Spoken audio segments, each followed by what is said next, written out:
When you think of British electric locomotives, your mind probably jumps to modern workhorses or sleek AC machines.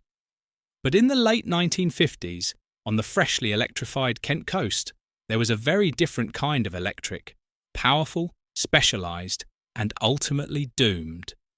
This is the story of the British Rail Class 71, a third-rail thoroughbred that shone briefly, struggled quietly, and today survives in just one solitary example. Our journey begins with the 1955 Modernisation plan, when British Railways set out to drag the network into the electric age. For the southern region, that meant expanding the 750-volt DC third rail system deep into Kent. Expresses from London to Dover, Ramsgate, and the Kent resorts needed something more than multiple units. Boat trains, heavy luggage, parcels and freight all demanded proper locomotive power. The answer was the Class 71. Built at Doncaster Works between 1958 and 1960, 24 of these Bobo locomotives rolled out, originally numbered E5000 to E5023. On paper, they were impressive. Over 2,500 horsepower, a top speed of 90 miles per hour, and more than 43,000 pounds of tractive effort. Perfect for fast passenger work and heavy freight. The Class 71s were very much southern machines. They collected power from the 660 to 750 volt DC third rail via contact shoes, but unusually for the region, they also carried a pantograph.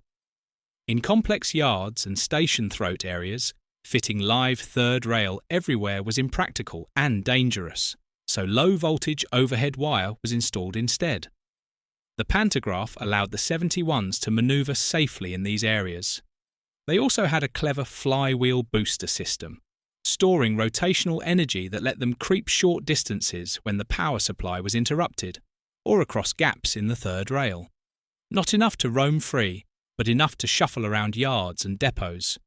Under the skin, 4 English electric traction motors provided the power, and the locomotives were fitted with electric train heating to supply passenger coaches, essential on those long Kent coast services.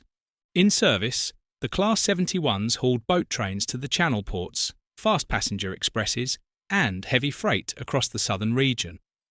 They were regular visitors to London Victoria and Charing Cross, often racing towards the coast with continental expresses behind them.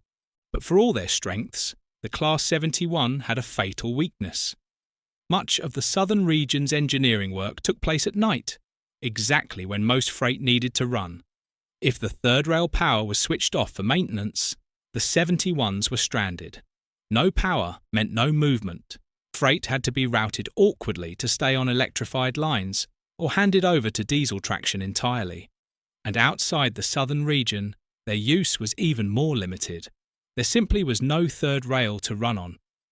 By the late 1960s, newer thinking was taking hold. The Class 73 electro-diesels, with their ability to run on third rail or on an onboard diesel engine, offered far greater flexibility. They could operate in yards with the power off, travel on unelectrified routes, and handle duties the Class 70s simply couldn't. Between 1967 and 1968, 10 of the Class 71s were sent to Crewe Works to be rebuilt as the hybrid Class 74s. That left just 14 true Class 71s in service. Through the early 1970s, they continued to work, but traffic patterns were changing, and versatile traction was now preferred. By 1976 and 1977, the remaining locomotives were withdrawn, many of them still mechanically sound, but with no suitable work left. 13 were scrapped. 1 had already been rebuilt, and that left just a single survivor, E5001. Built in 1958, withdrawn in 1977, and taken into the care of the National Railway Museum, E5001 has enjoyed a more peaceful life after the main line. For years it was stored at Crewe, and even returned to Stewart's Lane in London for consideration for possible mainline use on luxury trains. But these plans never came to anything. Eventually, E5001 moved to locomotion in Shildon, where it received a full cosmetic restoration, returning it to a clean, smart, almost ex-works condition. It remains a non-operational exhibit, without its third rail shoes, but stands as a rare reminder of a bold moment in Southern region electrification. So why does the Class 71 still matter? Because it represents the optimism of the 1950s Modernisation plan, the confidence in electric traction on the Kent coast, and the important lessons learned about flexibility and changing freight traffic. It was a locomotive designed for a world that changed faster than expected. Too specialised to survive, yet advanced enough to prove what electric power could really do.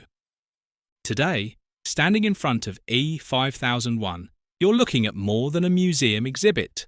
You're looking at a glimpse into an alternative future, one where powerful electric locomotives could have ruled the southern rails. Thank you very much for watching.